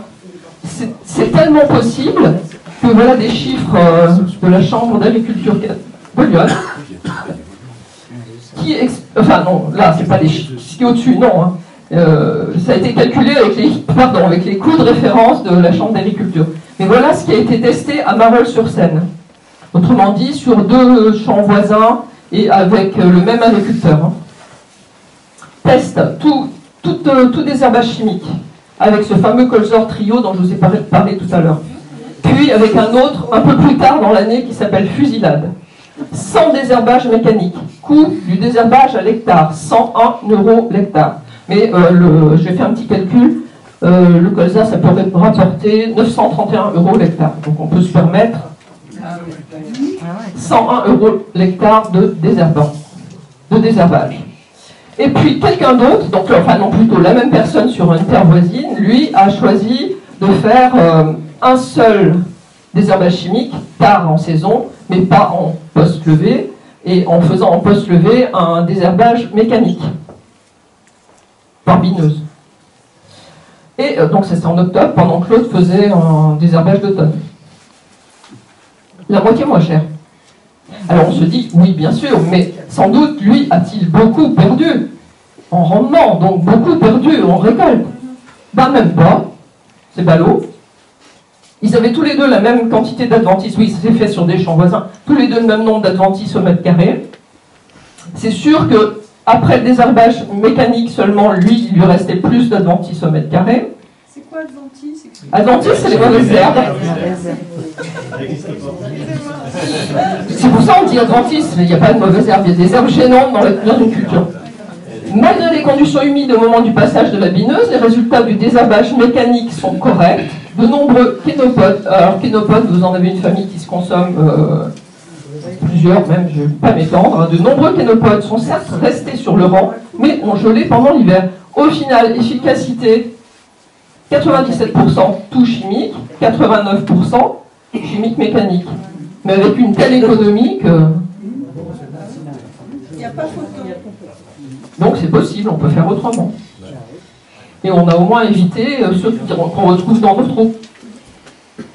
Par ailleurs, donc ça a été dit longuement tout à l'heure, quand l'eau est traitée pour nos robinets, ça ne veut pas dire que l'eau du captage, elle est toujours aussi pourrie. Hein. Donc, et éventuellement les cours d'eau le sont aussi, et éventuellement votre environnement l'est aussi. Toute la faune aquatique, à défaut d'autres faunes dont on ne sait pas comment elle réagit à ce type de produit, va la subir. Et donc, l'eau conforme au robinet signifie pas absence de pollution, mais seulement interconnexion ou unité de dépollution. Si votre eau est devenue conforme, c'est qu'on a fait quelque chose pour traiter votre eau, mais pas qu'on a réglé le problème de pollution. Donc, question, qui paye le prix de la dépollution? Ben, c'est vous. À plus de 80%, ce sont les particuliers à travers la redevance figurant sur la facture d'eau. Ce qui constitue une forme de subvention versée aux fabricants de pesticides. Ben oui. Et ce qui signifie, en conclusion, que le principe pollueur-payeur est bafoué dans notre pays. Qui suivra? Oui, mais j'ai quelque chose de prime sautier gay comme ça en moi. Qui subit les conséquences des sanitaires d'usage des pesticides? Les tout premiers victimes, ce sont les agriculteurs. J'espère que vous avez tous entendu parler de Paul François, qui a été intoxiqué par un produit qui s'appelait Lasso, un produit de Monsanto. J'espère que vous avez aussi tous entendu parler de Dominique Marchal, qui a été le premier agriculteur dont le cancer a été reconnu maladie professionnelle en Meurthe-et-Moselle. Mais beaucoup d'agriculteurs souffrent de la maladie de Parkinson, par exemple. Et dans Lyon, on a au moins un bon ami qui a eu un cancer reconnu par la MSA comme cancer agricole. Voilà. Alors après, les riverains des cultures traitées, ce qui est moche, c'est que souvent, dans ces riverains, il y a des enfants dans les écoles, dans les crèches, etc. Dans les zones de loisirs, voilà. Les consommateurs, parce qu'en plus, vous mangez tous les jours, vous êtes bien raisonnable aussi. Consommateurs d'eau, consommateurs d'air, parce que non seulement vous mangez, vous buvez, mais en plus vous respirez plusieurs fois par minute. Et parfois, dans l'air que vous respirez quand vous vous baladez dehors parce qu'il fait beau et que vous allez sortir avec vos enfants, vous passez juste après un traitement sur un chemin de campagne. Alors, la sécurité sociale, oui, un tiers du déficit de la Sécu est dû au traitement des maladies respiratoires chroniques, allergies, asthme, bronchite chronique, dont l'origine est massivement d'ordre environnemental. Alors là, il n'y a pas que les pesticides, il ne faut pas exagérer non plus, tout n'est pas la faute de l'UIPP. Mais 25% des décès dans le monde sont d'origine environnementale.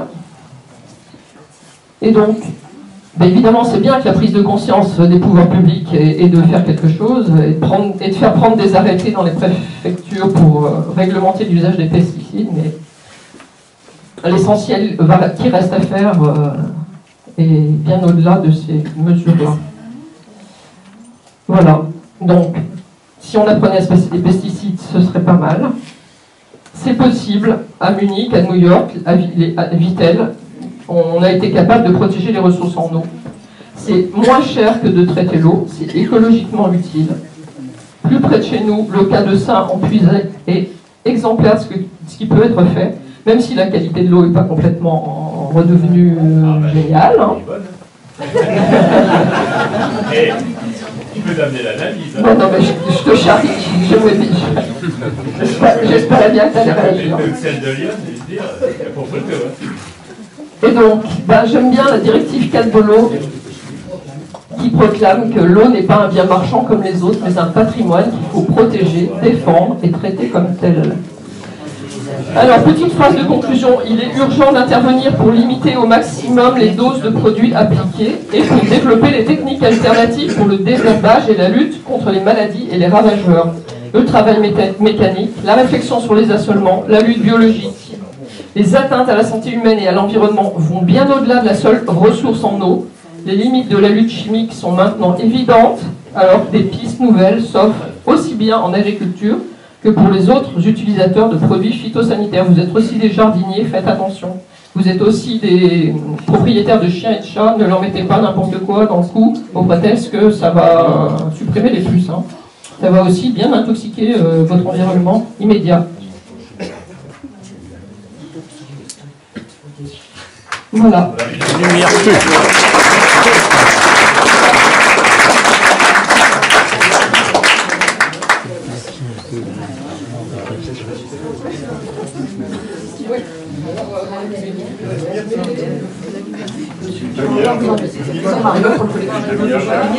Parce que tout à l'heure on a parlé d'interconnexion, disant que c'est certainement la solution quand un endroit est pollué, on fait une interconnexion pour aller ailleurs. Alors nous, donc, on a toujours ce truc depuis le début de l'année où on a reçu après coup des résultats d'analyse de la SOR qui étaient sur 3 mois et on s'est aperçu qu'il y avait un gros problème. Eux, ils s'en sont aperçus mais un peu plus tard et pas au même endroit parce qu'ils ne font pas les analyses au même moment. Alors, il y a eu un moment où, par exemple, dans une ville qui s'appelle Charny, ils se sont aperçus qu'il fallait suspendre l'utilisation du captage parce que les pesticides étaient trop montés. Et donc, on va faire passer l'eau par le réseau de Somquez, qui n'est pas très loin. C'est une très bonne idée, sauf que nous, on a retrouvé des analyses qui disaient qu'à Somquez, à ce moment-là, il y avait justement un pic de pollution. Sauf que eux, ils n'ont pas fait les analyses au même moment, ils ne s'en sont pas rendus compte. Et puis la même chose, beaucoup plus tard, à Tanner, où ils ont basculé sur le réseau de l'OM. Le réseau de l'OM, c'est le nôtre, et le nôtre, il est plein de méthazachlore. Donc voilà, l'interconnexion, ça a des limites. Il y a un moment où on ne pourra plus connecter, parce que tout est pourri, et il n'y a pas d'eau pour tout le monde. C'est un vrai problème de service public, pour moi. Merci. Oui, Catherine Schmitt, Yann Nature Environnement. Moi, je voudrais qu'on revienne sur cette notion de protection de ces fameux captages. On parle de BAC, d'études BAC, d'études d'aire d'alimentation de captage, beaucoup plus vastes, et on ne parle pas du réseau karstique. Or, tout ce qu'on met comme produit sur un plateau arrive tôt ou tard au point le plus bas, carrément ailleurs. Et donc, moi, je crois qu'on a un problème. Là, vous mettiez Lasson comme un exemple extraordinaire. J'habite à côté de Lasson. Je peux vous dire que notre commune est encore polluée parce qu'on est sur la même couche. Tous les captages sont des résurgences en pied de talus et on est tous pollués au même moment. Donc, il y a quand même un problème d'essayer de mieux connaître ces réseaux karstiques et d'en prendre compte d'un point de vue administratif. Voilà.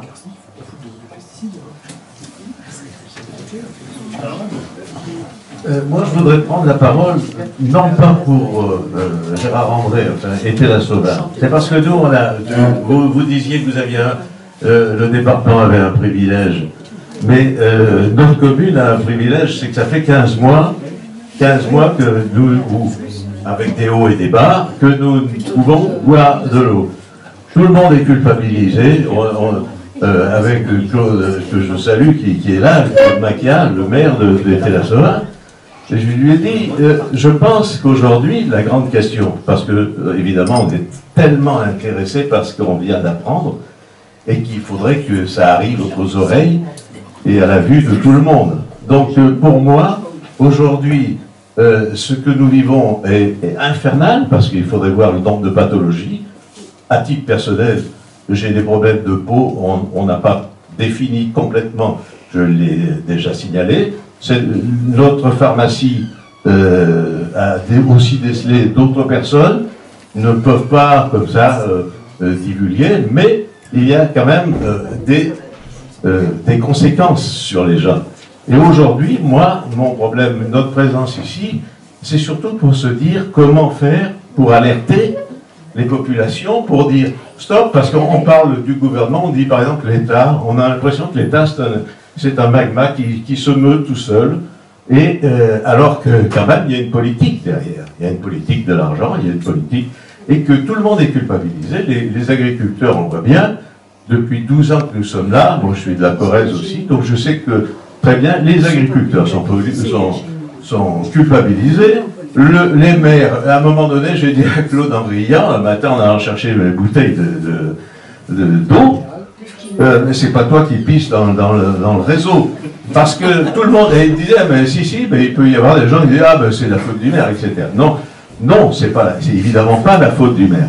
Mais nous avons quand même un devoir d'alerte et surtout d'essayer maintenant de faire partager ces informations à toute la population. C'est-à-dire que, un peu comme l'on fait en ce moment pour les urgences de l'hôpital de Clamecy, c'est la même chose. On est dans ces alertes-là. Donc je dis, par exemple, pour nous, ce qui nous concerne, si il y a une possibilité, nous ouvrirons le théâtre de la causerie, par exemple, pour pouvoir éventuellement avoir un débat ou faire venir les gens, avec la complicité probablement du maire et tout ça, de tout le monde. Mais c'est la grande question, c'est aujourd'hui, c'est bien sûr toutes ces informations, il faut les véhiculer avec un outil, si possible, avec des bulletins d'information qui soient les plus clairs possibles. Mais moi, j'ai envie de me bagarrer pour ça, et se bagarrer contre cet État. On a tout laissé faire, on laisse tout faire dans ce pays. On laisse la poste n'existe plus, tous les services publics, et on sait toutes les conséquences que ça peut avoir. Il n'y a pas de démagogie. Voilà. Donc, je voulais dire, je donne la parole, mais je voulais dire simplement que nous sommes disposés, et moi personnellement, je suis disposé. Tu as le maire d'État qui est ici, qui va peut-être. Peut-être que Claude, tu veux répondre à Gérard? Oui, très bien. Bien sûr, tu es là pour ça en plus. Hein. Voilà, Claude Macaire, maire d'État. Merci, bonjour à tous. Oui, disons qu'effectivement, nous sommes tous responsables, mais pas coupables. En ce qui concerne tous ces genres de réunions, j'ai assisté à des multiples réunions. Ces réunions consistaient à débattre sur les protections des milieux aquatiques et des captages. Moi, ça fait plus de 15 ans que j'entends parler de ça. Moi, je suis élu depuis 2008. En 2008, on a commencé à aller aux réunions. Ça se passait, bon, sur la Mièvre, enfin bref, puisque nous sommes propriétaires de notre captage, qui est donc la source du Nohain.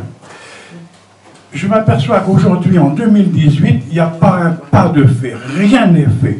C'est pourtant pas compliqué. Un préfet a un crayon, il fait un arrêté, et puis voilà, on protège tous ces milieux. Moi, le préfet il a fait un arrêté contre moi en disant qu'il fallait que je me démerde pour donner de l'eau potable. Je ne vais quand même pas prendre une pioche et puis j'ai de la flotte. Le problème, il est simple. Moi, j'écris plus haut. J'écris au ministère de l'Agriculture, c'est le FOL. J'écris à Marisol Touraine. Ils ne répondent pas. Ils ne répondent pas. Mais Claude, pardon, je vais prendre la question ici. Parce que Jean Massé, justement, exactement pour ce genre de sujet. Monsieur Jean Massé, qui a fait un travail assez formidable dans cette commune, à Saint, en Puisaye, était venu ici, dans cette salle, il y a 4 ans, pratiquement 4 ans, voilà. Et je me souviens avoir souligné dans un article de Lyon Républicaine à l'époque que son message était extrêmement simple, c'est vous en mettrez moins et il y en aura moins. Voilà, je trouve que c'est quand même assez simple à comprendre. Ça, c'est signé Jean. Et comme Jean Massé est quelqu'un qui sait particulièrement bien s'exprimer d'une façon très claire, c'est très limpide, je vais lui céder la parole évidemment. C'est pas comme ça que je l'ai dit. J'ai des preuves. Moins t'en mets, moins il y en a. Pardon, c'est mieux. Et bonjour à tous. Oui, ça fait 4 ans que je suis venu. Ah, d'accord, vous avez vachement évolué. Non, je vais faire brièvement, parce que cette fois-là, j'ai fait un exposé, il y avait que moi qui exposais, alors c'était facile. Et il y avait beaucoup de monde déjà. Et moi, je vais faire un rapide rappel de notre situation. Nous, ça fait bientôt 15 ans. Oui, 15 ans, plus de 15 ans. Parce qu'on a commencé en 2002. Vous voyez, on était avant les législations, des Grenelles et tout ça. Et on a commencé en 2002, on a un captage qui était pourri à Saint. On en avait besoin au niveau du syndicat de Toussy. Et le bureau à l'époque a dit, faut le protéger. Alors on avait deux solutions, un curatif ou préventif. Et on a fait du préventif avec du curatif, parce que c'était tellement dégradé que si on voulait être sûr de rattraper la qualité en quelques années, il fallait charbon actif. Mais maintenant, le charbon actif, là, il y en a partout. Et où il n'y en a pas, partout, il y a des problèmes. Eh bien, on a commencé en 2002. En 2005, on a commencé les actions. En 2010, on avait déjà diminué les nitrates en dessous de 50 mg. L'atrazine, il y avait presque plus d'atrazine. Et je parle dans l'eau brute, je parle d'eau brute. Parce que l'eau propre, l'eau de consommation, il faut qu'elle soit énorme. Alors, et puis la turbidité avait diminué aussi. Et 10 ans après, en 2010, 2005, 2010, 2015, en 2015, on a diminué les nitrates encore à 35 mg. On avait diminué encore. Les pesticides, il n'y en avait plus du tout. Atrazine, il n'y en avait plus. La turbidité, il y en avait encore moins. Tout le temps, on est toujours en train de gagner.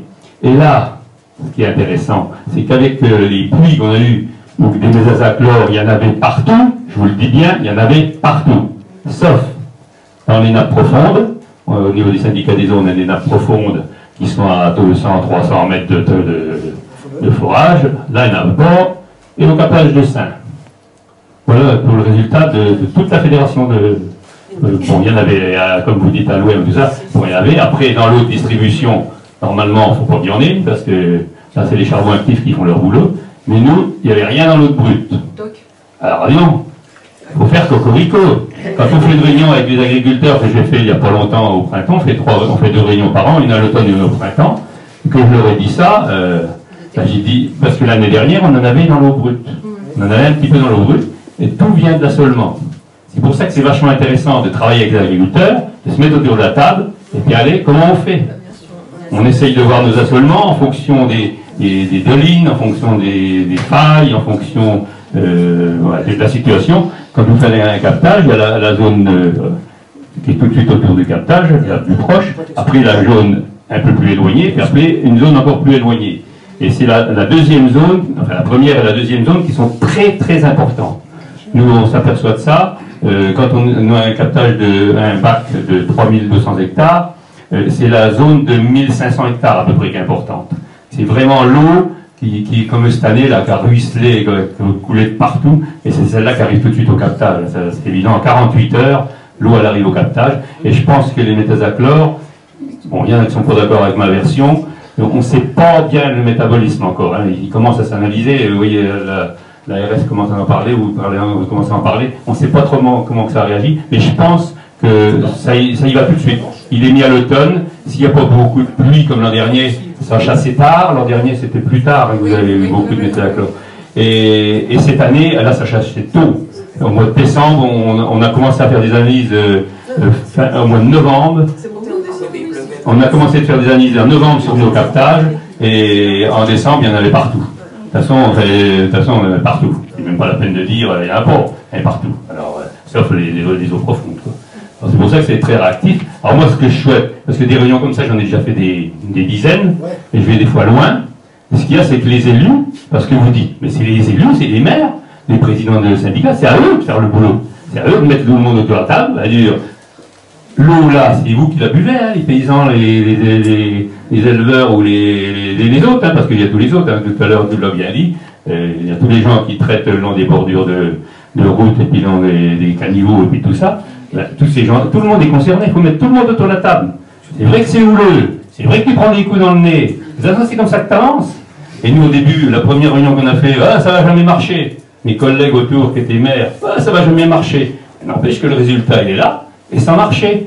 Alors, tous les captages vont pas à la même vitesse, des fois ça met 10 ans, 15 ans, mais de toute façon, dès que tu commences à faire quelque chose, de toute façon, il se passe quelque chose. Bon, après, on a toutes les réglementations obligatoires de bandes enherbées, de démission d'intrants, de plein de choses qui se sont mises en place. Et tout ça, on a accompagné les agriculteurs.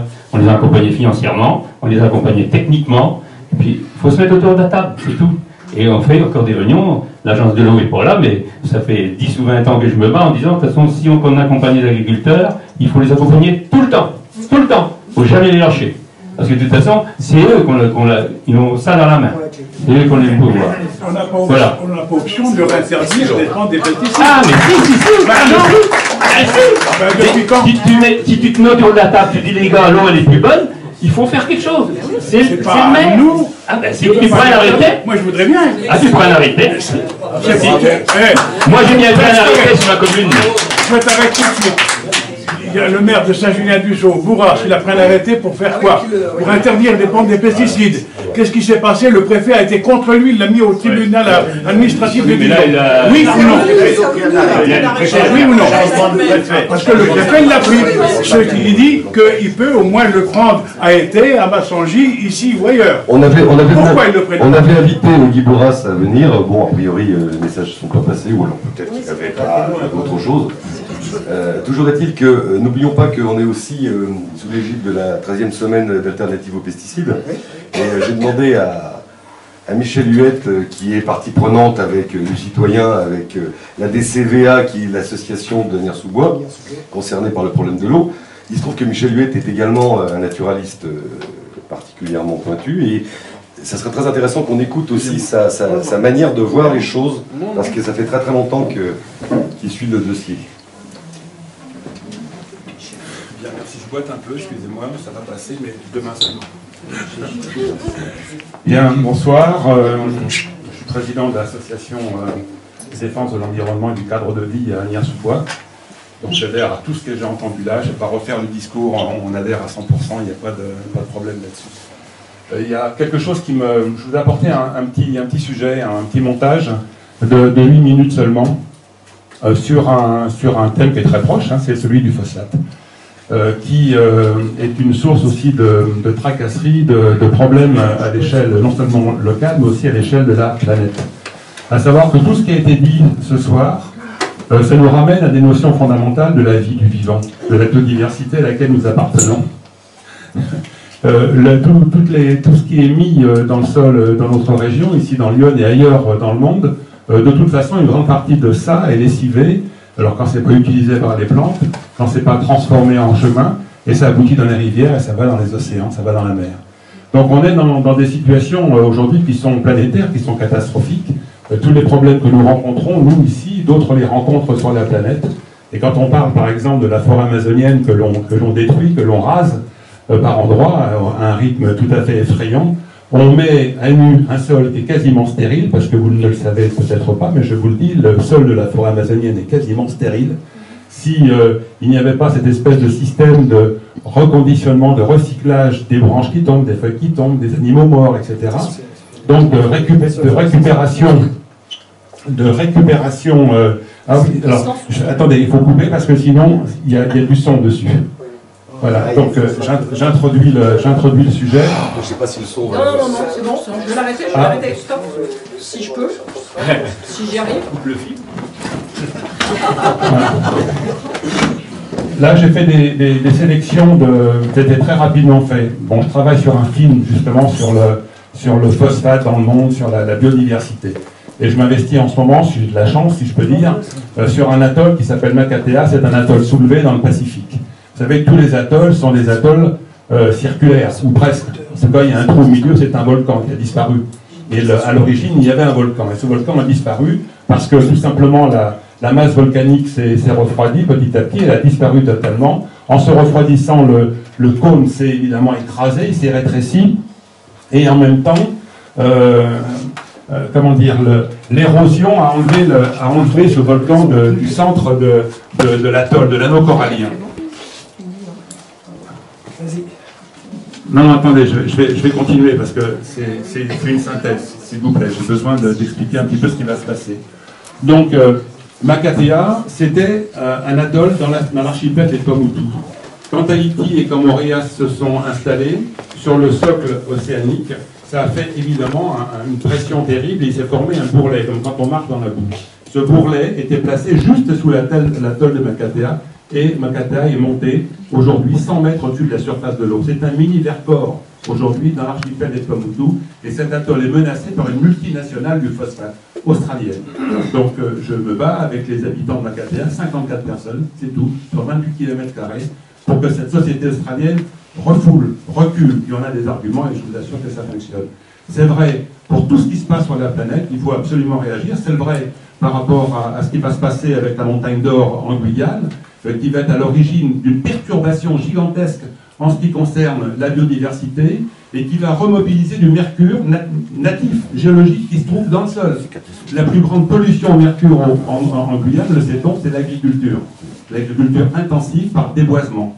qui remobilisent ce mercure. Les orpailleurs clandestins à côté de ça, c'est de la rigolade. Donc, si vous voulez, il est très important de resituer toutes les problématiques de pollution dans le monde. Et parce que toutes ces problématiques de pollution, qui rejoignent celles qui ont été soulevées aujourd'hui, sont destructrices de la biodiversité à laquelle nous appartenons. Et nous sommes solidaires de cette biodiversité. Et ce que je vous ai sélectionné, c'est des interviews que j'ai faites de personnalités qui sont spécialistes du phosphate, des phosphates. Et ces gens-là, alors vous avez Carl Velmy, c'est un chercheur, il est universitaire à l'université de Lausanne, spécialiste des phosphates dans le monde. Il va prendre la parole. C'est des interviews que j'ai faites en préparation au film. Donc ce n'est pas des séquences de films. Tous les ITV que je réalise, je les filme avec une petite caméra, de rien du tout, mais je les filme. C'est très important et vous allez avoir là des séquences très rapides de 8 minutes qui vont se succéder sur justement cette nécessité de comprendre les phénomènes planétaires. Je prends l'exemple du phosphate, mais vous avez pris tout à l'heure, nous avons pris d'autres exemples. Alors, maintenant, on peut y aller. Attends, justement, n'oublie pas de dire que la KTA est un trésor d'eau. Oui, alors en plus, bien sûr.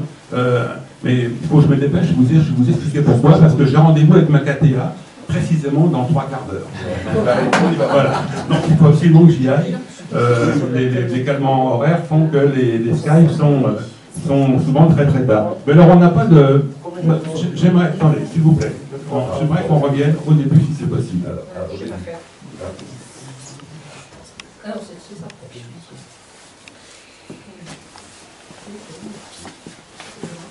Bon, sinon, alors il faut mettre le son à fond si vous pouvez.